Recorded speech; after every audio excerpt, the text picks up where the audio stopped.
Ողջույն, եթերում Go Travel-ի հերթական հաղորդումն է, իսկ ձեզ հետ ձեր փորձառու ճամփորդական ընկերը Լիաննան։ Այսօր բացահայտելու ենք ամենառոմանտիկ եւ առեղծվածային քաղաքներից մեկը Վենետիկը։ Խոսալու ենք թե ուր գնալ, ինչ անել, ինչպես հասնել այնտեղ, իսկ վերջում կիմանաք ինչ հաստատ չպետք է անել Վենետիկում։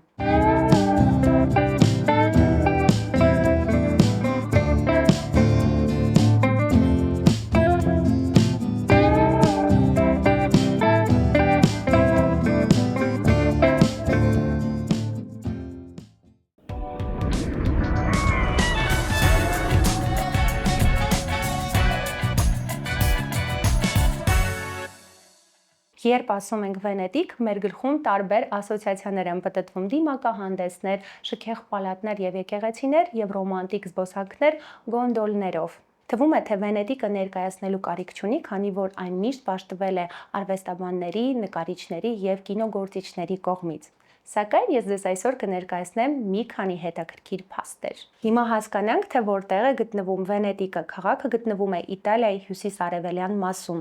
Այս դեպքում տարբերակում է արվում նրա կղզու եւ մայրցամաքային մասերի միջև։ Ինչու է Վենետիկը ջրի վրա։ Վենետիկյան Ռիվերայի պատմական կենտրոնը գտնվում է Վենետիկյան ծովածոցի 118 կղզիների վրա։ Դրանք բաժանված են 150 ջրանցքներով։ Ենթադրվում է, որ միջնադարում բնական ջրանցքները պաշտպանական պարիսպների հետ համեմատելի դեր են խաղացել քաղաքը անառիկ դարձնելով թշնամու համար։ Հիմա ես ձեզ կներկայացնեմ մի քանի փաստեր Վենետիկի հետ կապված։ Առաջինը, որ մարտի 25-ին տոնում են Վենետիկի քաղաքի օրը։ Այն կապված է սիրո պատմության մի գեղեցիկ լեգենդի հետ։ Հարուստ աղջիկը սիրահարված է լինում մի երիտասարդի, իսկ ընտանիքը դեմ էր ամուսնության հետ կապված։ Տղան մեկնում է պատերազմի, որպեսզի փառք ձեռք բերի, սակայն պատերազմում վիրավորվում է։ Վիրավորված տղան խնդրում է մի վարդ փոխանցել իր սիրելիին, իսկ հաջորդ օրը աղջկան գտնում են մահացած վարդը կրծքին։ Երկրորդ հետաքրքիր փաստը, որ Վենետիկը կոչվում է իտալերեն Serenissima բառով, որը նշանակում է ամենահանգիստ։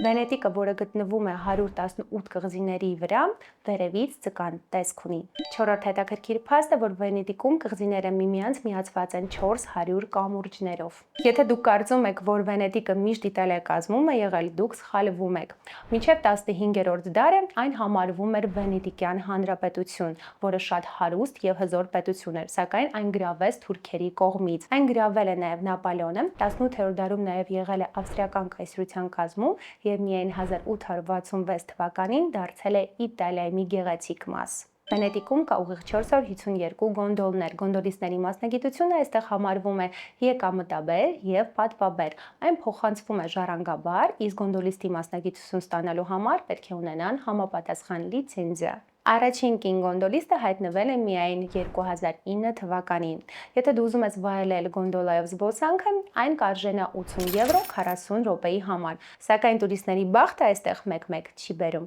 Վենետիկի ամենաերկար ջրանցքը Grand կանալն է կամ մեծ ջրանցքը, որը ունի 4 կիլոմետր երկարություն եւ նմանեցվում է հսկայական օձի։ Մի հետաքրքիր պատմություն կա գազետա բառի հետ կապված։ Գազետա կոչվում էին Վենետիկի փոքրիկ մետաղադրամը, որը համարժեք էր թերթի արժեքին։ Դրանից էլ առաջացել է միջազգային գազետա բառը։ Վենետիկը Իտալիայի ամենաթանկ եւ ամենաշատ այցելվող քաղաքն է։ Իդեպ ասեմ, որ այստեղ զբոսաշրջիկները այնքան շատ են, որ իտալացիները հումորով ասում են, որ զբոսաշրջիկներն են հենց տեղի բնակիչները։ Գնացինք առաջ եւ հաջորդ հետաքրքիր փաստը, որ Վենետիկում հասարակական տրանսպորտը դա ջրային ավտոբուսներն են, քանի որ այստեղ չկան մեքենաներ, նույնիսկ հեծանիվները արգելված են, իսկ հրշեջ մեքենաների փոխարեն այստեղ օգտագործում են հրշեջ նավակներ։ Վենետիկում գործում է ընդամենը 1 գերեզմանոց եւ քանի որ տարածքը բավականին փոքր է, ամեն 10 տարի մեկ դիակները հանվում են եւ տեղափոխվում են հատուկ կոլումբարիումում։ Վենետիկում կոյուղու համակարգ չկա եւ ամեն ինչ հոսում է ջրանցքների մեջ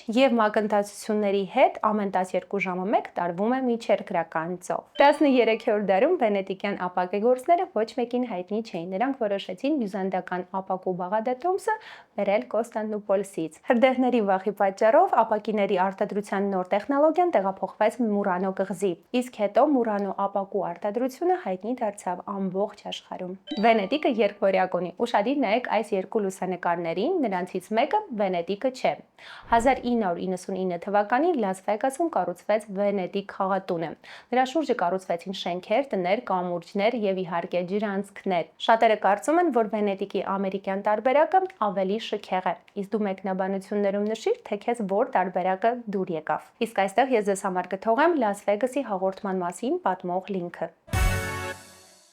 Իսկ հիմա արի հասկանանք ինչ անել եւ ուր այցելել Վենետիկում։ Առաջի հետաքրքիր վայրը իհարկե Սուրբ Մարկոսի հրապարակն է, որը հայտնի է իր ճարտարապետությամբ եւ շքեղությամբ։ Այստեղ է գտնվում Դոժերի պալատը, Սուրբ Մարկոսի տաճարը եւ ժամացույցի աշտարակը։ Սուրբ Մարկոսի հրապարակի անբաժանելի մասն են կազմում աղավնիները, որոնք ասոցացվում են լեգենդի հետ։ Սուրբ Մարկոսի բազիլիկի օծման դարում Դոժերին նվիրեցին վանդակ, որտեղ զույգ աղավնիներ են։ Երբ թռչունները բաց թողնվեցին, նրանք տեղավորվեցին տաճարի ճակատային մասում, որը որպես լավ նշան ընդունեցին Սուրբ Մարկոսից։ Տիրակալը հրամանագիր արձակեց, որում հրամայեց այս աղավնիներին եւ նրանց զաքերին կերակրել Վենետիկի հաշվին։ Հաջորդ մեր կանգառը Սուրբ Մարկոսի տաճարն է։ Հաճախ եկեղեցիները նման են միմյանց, սակայն այն չես կարող ասել Սուրբ Մարկոսի տաճարի մասին։ Այն վենետիկա-բյուզանդական ճարտարապետական ոճի հազվագյուտ օրինակ է։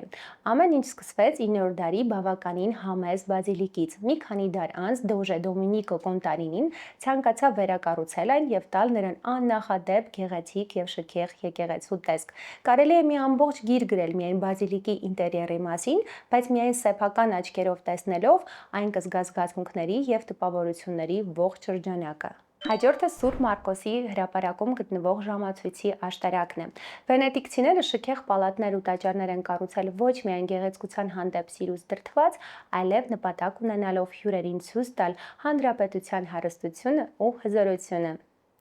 Այս կառույցներից է Սուրբ Մարկոսի ժամացույցի աշտարակը, որը ժամանող վաճառականներն ու ազնվականները կարող էին նկատել ծովից։ Սա Մարկոսի աշտարակի հիմնական զարդերն են Մարիամ Աստվածածնի եւ Մանուկ Հիսուսի քանդակային կոմպոզիցիան, Սուրբ Մարկոսի խորհրդանիշը, թևավոր առյուծը գրքով, մավրերի քանդակները, որոնք խփում են շենքի վերևում գտնվող զանգը եւ իհարկե հենց ժամացույցը։ Հաջորդ տեսարժան վայրը Դոժերի պալատն է։ Վենետիկյան հանրապետությունը դարեր շարունակ ղեկավարում էին դոժերը, իսկ նրանք իրենց ժողովները անցկացնում էին Դոժերի պալատում։ Այն գտնվում է Սուրբ Մարկոսի հրապարակում։ 18-րդ դարի վերջում Նապոլեոնի օկուպացիայից հետո Դոժերի պալատը կորցրեց իր նախկին կարգավիճակը եւ շուտով դարձավ թանգարան, որը մինչեւ օրս գործում է։ Ինչպես Սուրբ Մարկոսի հրապարակի մյուս շենքերը, այնպես էլ Պալացո Դուկալեն ճարտարապետության գլուխգործոց է, որտեղ յուրաքանչյուր մանրուք արվեստի գործ է։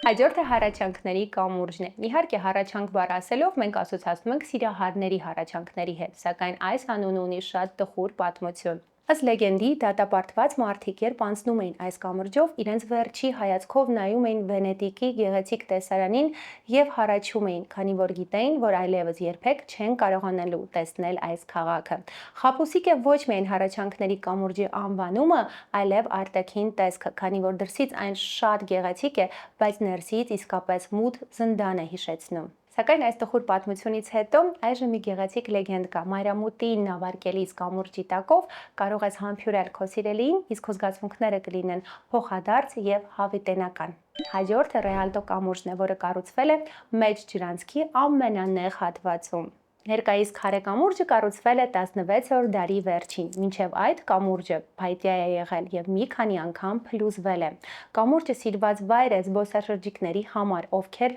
լուսանկարներ են անում եւ հետեւում են անցնող նավակների բազմազանությանը։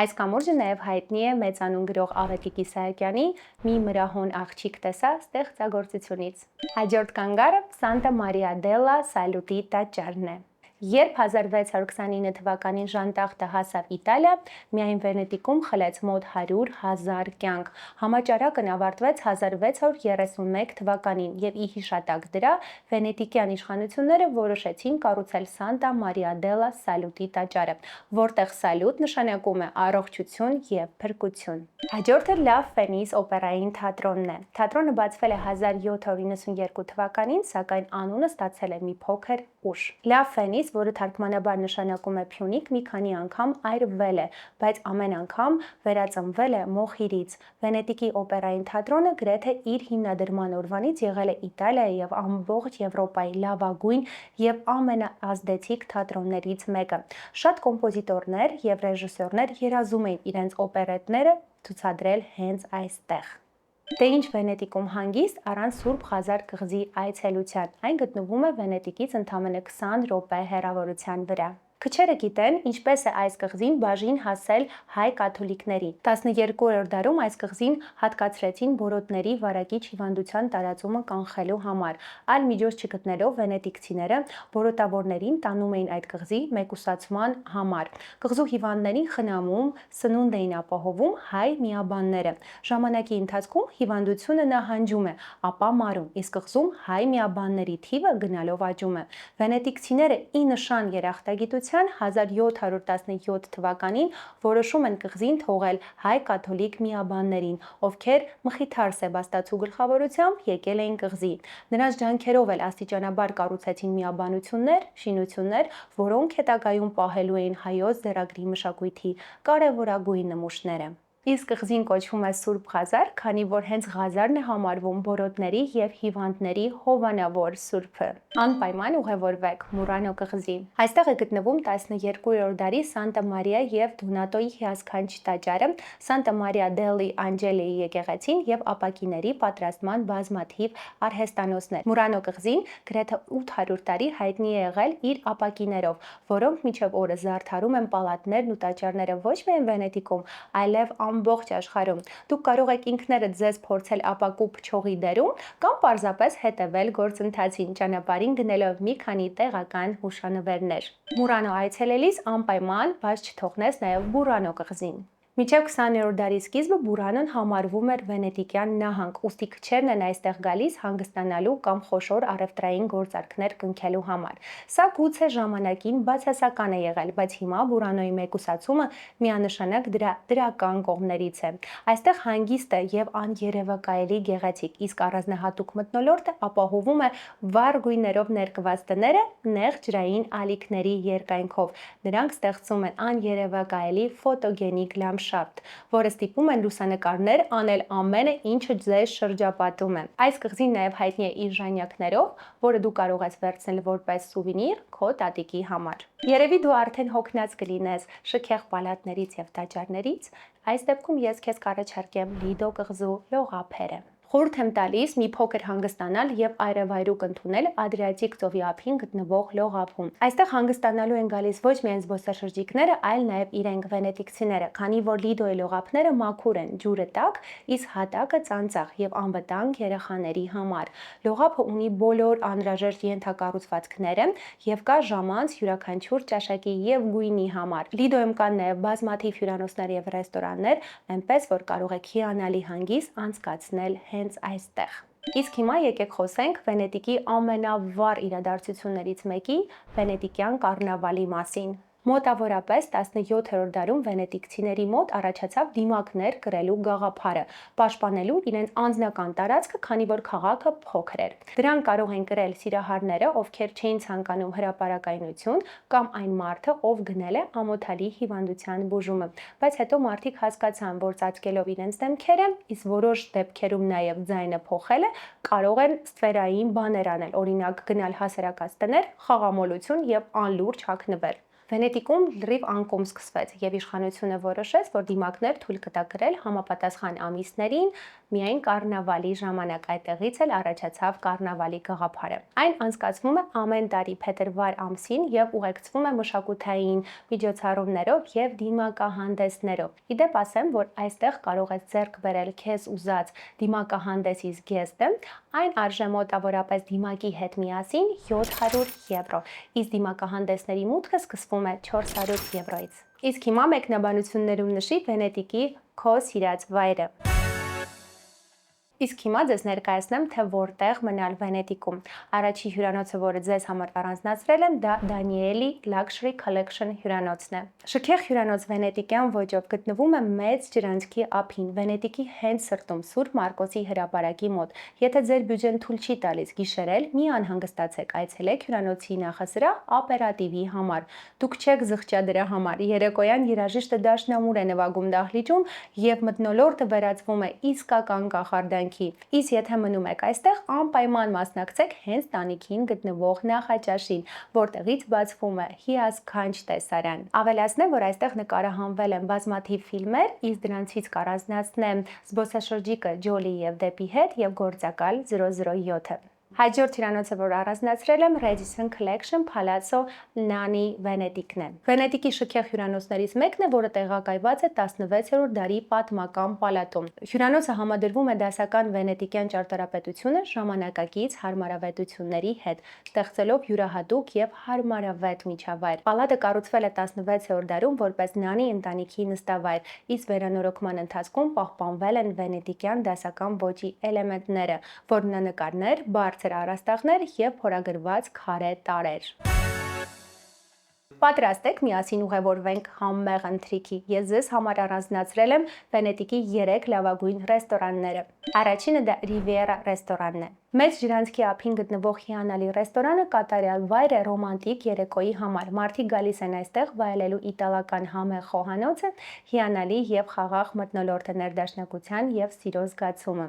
Այստեղ բոլորը սկսած ընկերասեր տիրոջից, ով անձամբ է ողջունում այցելուներին, միջև մատուցողը, ով միշտ պատրաստ է ձեզ ընդունել, պարտավորվում են նվիրել ձեզ Վենետիկի ամենաթանկ հիշողությունները։ Երկրորդը Terrazza Danieli ռեստորանն է։ Այն գտնվում է Սուրբ Մարկոսի հրապարակի մոտ եւ հանդիսանում է Վենետիկի ամենալավ ռեստորաններից մեկը, որը ունի ռոմանտիկ տեսարաններ։ Տերասից դասական տեսարաններ են բացվում դեպի վենետիկյան ծովածոցը եւ մեծ ջրանցքը։ Իսկ հաջորդ վայրը դա Antiche Carampane ռեստորանն է։ Այն գտնվում է Rialto կամրջի մոտ, համարվում է քաղաքի լավագույն ձկան ռեստորանը։ Այս ռեստորանի կարգախոսը ոչ ոք պատահաբար չի գալիս։ Ենթադրում է, որ հաստատության հյուրերը միայն նրանք են, ովքեր ցանկանում են զգալ իրական, ոչ տուրիստական Վենետիկը իր ավանդական տեղական խոհանոցով։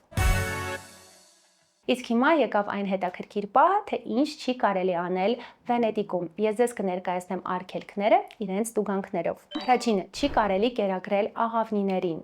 Երկրորդը՝ չի կարելի ուտել, քնել, պարկել Սան Մարկոսի հրապարակում։ Երրորդը՝ չի կարելի լողալ ջրանցքներում եւ չորրորդը՝ չի կարելի հեծանիվներ եւ սկուտերներ քշել քաղաքի կենտրոնում։